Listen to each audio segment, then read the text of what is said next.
নমস্কাৰ, এইটো ভিডিঅ'ত আমি জানিম ৰেচন কাৰ্ডত আমি পৰিয়ালৰ ফেমিলি ডিটেইলছবিলাক কেনেকৈ চেক কৰিব পাৰিম আৰু কিমানজন মানুহে চাউল পাই আছো আমি চৰকাৰৰ পৰা। সেইটো চেক কৰিবলৈ হ'লে আপোনালোকে কি কৰিব, গুগল ব্ৰাউজাৰখন ওপেন কৰিব। গুগল লেপটপত বা মোবাইলতে আপোনালোকে চেক কৰিব পাৰিব, মোবাইলতো চেক কৰিব পাৰিব।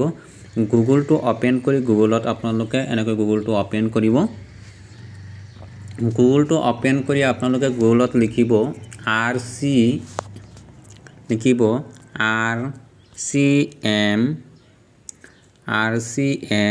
RCMS ৰেচন কাৰ্ড আসাম বুলি RCM ৰেচন কাৰ্ড আসাম বুলি সাৰ্চ কৰিব। সাৰ্চ কৰাৰ পিছত প্ৰথম যেটো অপচন পাইছে RCMS আসাম ষ্টেট পৰ্টেল, এইটো লিংকত ক্লিক কৰি দিব। এইটো লিংকত ক্লিক কৰি দিয়াৰ পিছত আপোনালোকক এটা পেজলৈ টানি লৈ যাব।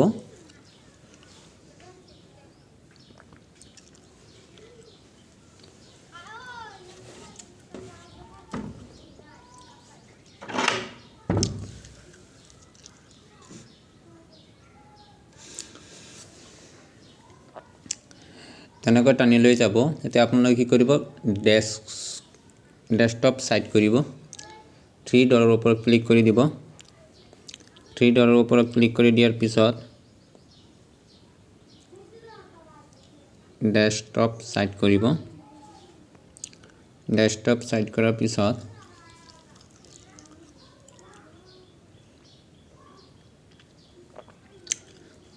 নেটটো স্লো আছে, এইকাৰণে লাহে লাহে কাম কৰি আছে আৰু চৰকাৰী ওয়েবসাইট হয় এইটো। এতিয়া আপোনালোকে দেখিবলৈ পাব, ওপৰত দেখিবলৈ পাইছে ইয়াত ৰেচন কাৰ্ড বুলি লিখা। এই ৰেচন কাৰ্ড, এই ৰেচন কাৰ্ডৰ ওপৰত ক্লিক কৰি দিব। ৰেচন কাৰ্ডৰ ওপৰত ক্লিক কৰি দিয়াৰ পিছত তলত এটা অপচন খোল খাব, ৰেচন কাৰ্ড ডিটেইলছ, ইয়াৰ ওপৰত দিব। ইয়াৰ ওপৰত দিয়াত ইয়াত চাব কেপচা আহিছে, কেপচাটো বহাব। STFPF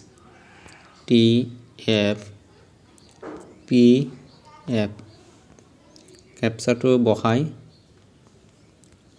ভেৰিফাইৰ ওপৰত দিব, ক্লিক কৰিব।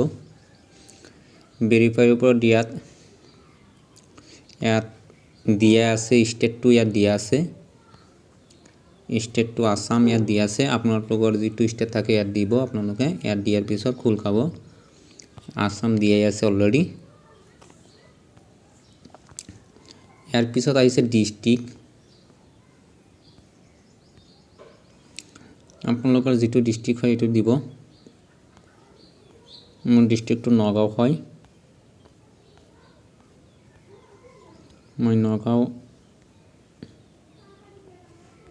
এইটো নগাঁও।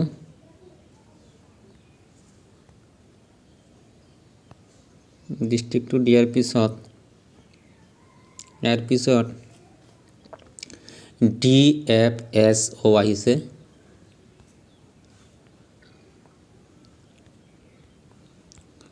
নগাঁও ডিস্ট্ৰিক্ট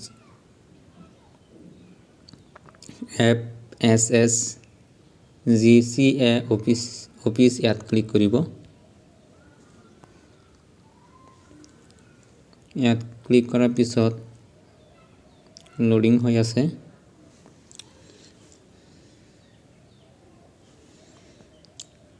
ইয়াৰ পিছত TFSO আহিছে। ইয়াৰ পিছত দুটা অপচন পাব, এটা কলিয়াবৰ সাব ডিভিজন আৰু এটা Nagaon sub division. Nagaon sub ডিভিজনৰ ওপৰত ক্লিক কৰিব।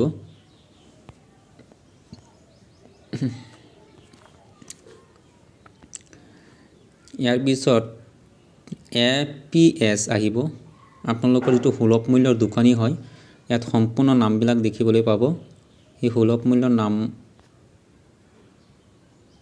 যিজন ব্যক্তি হয় তাৰ নামখন ইয়াৰ পৰা আপোনালোকে বিচাৰি ওলাব। তো মই সুবিধামতে মই এই নামটো সিলেক্ট কৰিছোঁ।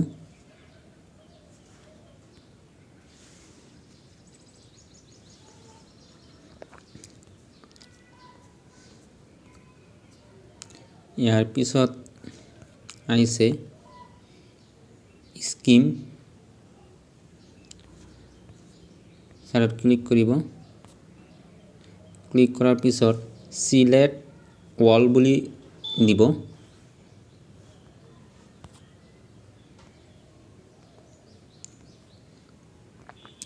তারপর স্ট্যাটাস আহিছে,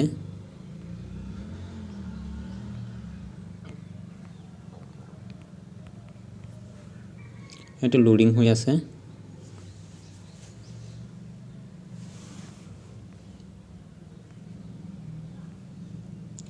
স্ট্যাটাসত দিব সিলেক্ট অল বুলি দিব। ইয়াৰ পিছত সৰ্টিং আহিছে, সৰ্টিংও সিলেক্ট কৰিব।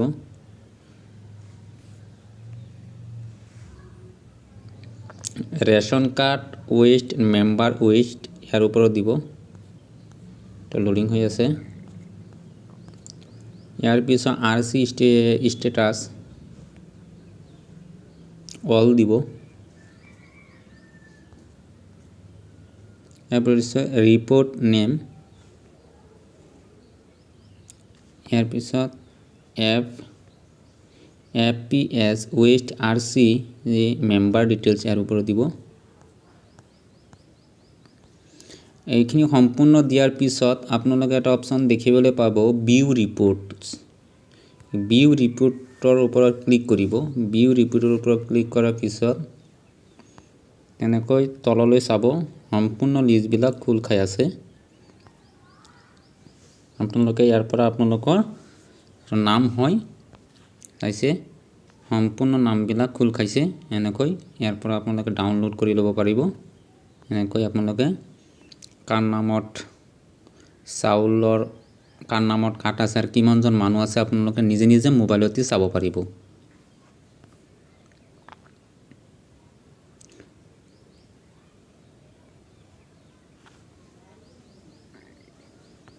ইয়াত ধুনীয়াকৈ দিয়া আছে, আপোনালোকে এটা এটা চাই ল'ব।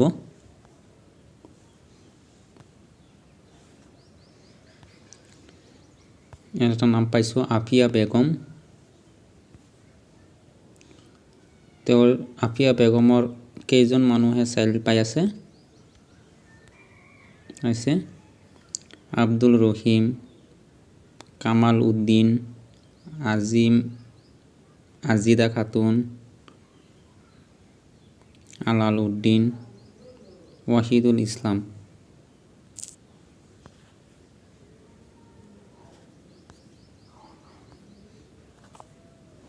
তেনেকৈ আপোনালোকে সম্পূৰ্ণ বস্তুটো চাব পাৰিব। আপোনালোকে যদি ডাউনলোড কৰিব বিচাৰি আছে এই লিষ্টটো, তেতিয়াহ'লে আপোনালোকে কি কৰিব, এই অপশ্যনটোত যাব। এইটো দেখিবলৈ পাইছে, ইয়াত ক্লিক কৰিব। ইয়াত ক্লিক কৰাৰ পিছত কেইবাটা অপশ্যন খোল খাব। PDF যিটো অপশ্যন পাইছে PDFত দিব।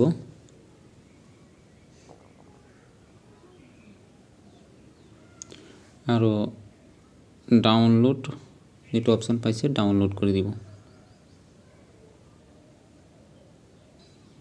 আছে ডাউনলোড হৈ গ'ল, সম্পূৰ্ণ লিষ্টবিলাক ডাউনলোড হৈ গৈছে। এটা এটা আপোনালোকে ইয়াৰ পৰা নামবিলাক চাব পাৰিব।